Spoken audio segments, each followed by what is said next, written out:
Mayan culture is everywhere you look on the Yucatan Peninsula.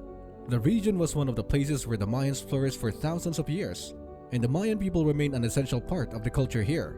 But now, the Mayan culture and the people are at risk because of the high-speed railroad. In this video, we'll talk about the controversial Tren Maya, a mega project that can make or break the Yucatan Peninsula. The Yucatan Peninsula in southern Mexico.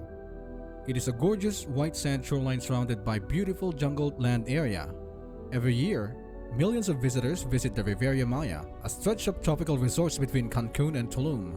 Yet, these visitors aren't only there for the stunning beaches. The Yucatan Peninsula had once been inhabited by advanced Mayan civilization, which includes mathematicians, astronomers, and architects. They built numerous astonishing structures there, like the famous Chichen Itza Pyramid, which is one of the 7 wonders of the world. Yet, getting from Caribbean Riviera Maya to the Mayan ruins is challenging due to the peninsula's dense, cave-packed jungle. One of the shorter trips is from Cancun to Chichen Itza, which makes 3 hours on a bus along twisting roads. Some locations are so far away that nobody ever goes there. That's why the President of Mexico wanted to change this underlying issue. He decided to break international laws, ignore the citizens' protests, turn a blind eye on the residents of the Yucatan Peninsula, and build Tren Maya. You might be wondering what even Tren Maya is and why people are so against building it. It is a high-speed train that will likely span 1,500 kilometers, slicing through the deepest parts of the Yucatan rainforest and linking Riviera Maya beaches to ancient Mayan sites. It will also provide access to the other destinations, such as quaint yellow city of Izamal and the historic city of Campeche. Lopex Obrador, the President of Mexico, wants the Tren Maya to revitalize the Yucatan Peninsula. One of the president's mission is to improve people's lives, give social support, and give better opportunities to poorer or less accessible regions in Mexico. He believes this project will gather numerous tourists from around the world and help gain stable foundation for its tourism industry. And considering the fact that this area has been the most abandoned region, he called the train an act of justice. When will Tren Maya start operating? The Tren Maya project was initially proposed in 2018, but construction didn't begin until 2020 and is currently well underway. The estimated cost for the Maya train section of track in northern Quintana Roo has increased by 92%. According to an environmental impact statement, the 1,500-kilometer railroad's Cancun-Tulum segment will cost 59.6 billion pesos, compared to the initial estimate of under 31 billion pesos. However, a court order has put the latter project on hold, and it won't be completed until July of 2024, a full year after the railroad was originally scheduled to open. Does Mayan people want this train? A recent survey found that almost half of Mexicans are against constructing the railway. They couldn't care less if this project's noble goal includes wealth redistribution and community revitalization.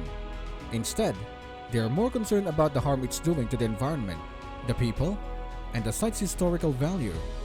There are Mayan ruins all around the Yucatan Peninsula, but they are buried behind the jungle's thick vegetation. The path of the train will go directly past thousands of these ancient sites, many of which have never been seen by modern eyes. Over 25,000 Mayan builds were uncovered for the first time during the first 2 years of train's construction. If the ruins are considered to be historically important, building workers have no right to destroy them. Some would argue that all of these ruins are historically significant, but the Mexican government does not see it that way. Now, archaeologists are faced with the important task of selecting which ruins to preserve. These archaeologists are tasked to assign a value of each site on a scale from 1 to 4, with 4 being the highest. Ruins that will receive a mark of 4 will be preserved, while the remaining ruins that gets less than 4 will be destroyed and demolished. The archaeologists are under a lot of pressure to make quick judgments under the severe time limits. They were only granted 18 days to assess 60 kilometers of jungle, even though the whole assessment would have taken 2 years. The government told them that construction would continue anyway if they didn't complete the evaluation by the deadline. So far, only a small number of sites with only a few hundred buildings have obtained legal protection. One of them is Pamuldos, an ancient metropolis with more than 300 undiscovered structures, including numerous pyramids in excellent condition. The government agreed to the idea of elevating the railroad line to go above the ruins rather than through it to preserve its historical value. Yet, Pamuldos is the only exception because most of these Mayan ruins will be destroyed. leaving only memories of their ancient history. People are protesting against this proposal for various reasons. It's not just about the historical value.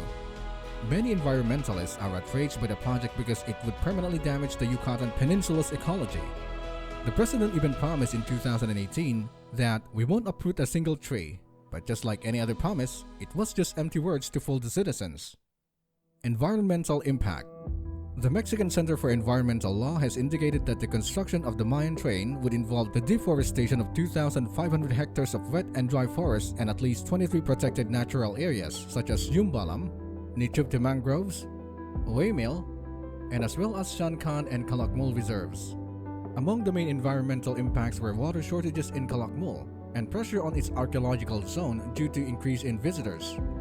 According to the organization Serendipia, 3 million tourists generate about 1.5 million tons of solid waste and 1.6 cubic meters of sewage per year. Additionally, the generation of train noise could affect the orientation of bats.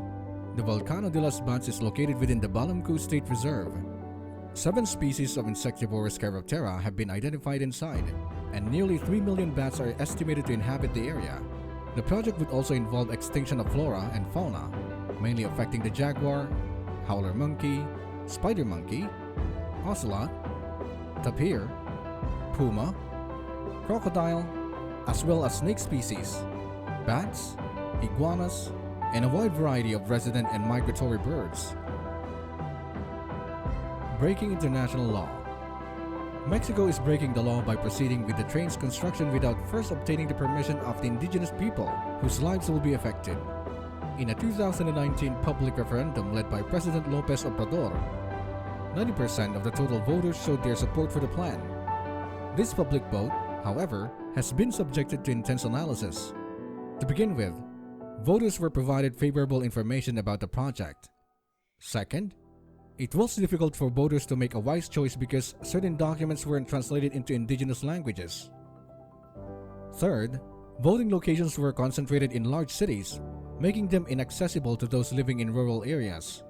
As a result, just 2% of the 3.5 million eligible voters in the affected areas of the Yucatan Peninsula participated in the vote. Because of these problems, the basic referendum did not meet acceptable global standards. If the Tren Maya were to be constructed, it would violate international law since no valid agreement from indigenous tribes had been secured. Nevertheless, the Mexican government said the referendum was valid and refused to conduct another, so they proceeded with the project regardless of the law. An organization sent an open letter saying, "This project isn't planned for us, the common people. It's a tourism project that will only benefit the wealthy and the foreigners." In addition to the relentless destruction of the Mayan cultural heritage, they are concerned about environmental damage in the area. Some of them may also have to relocate since their houses are in the way of the railway. Some short-term benefits from tourism could be worthwhile, but locals are skeptical that the long-term harm will outweigh the short-term gains. 1 year after the vote, a local council sent in a petition with 250,000 signatures requesting that the project be put on hold. This number was like David versus Goliath. The original referendum had only 100,000 votes compared to the signed petition. Yet, the administration remained unmoved. A number of local communities have now filed legal challenges to the development. The court is currently processing almost 20 injunctions. There have been few instances when they stopped work on the train, although it has only been for a few weeks. Having these court cases handled in the region's main towns makes it difficult for people from remote areas to defend themselves. The Tren Maya keeps moving ahead regardless of the local opinion. So what do you think? Despite the main objective of Tren Maya to improve the situation in the Yucatan Peninsula, do you think that it's ironic that it only brought problems to both environmental and the people? Let us know your opinions in the comments. If you haven't already, click the like and subscribe button. We'll be back soon with another video about luxury, so remember to activate the notification bell.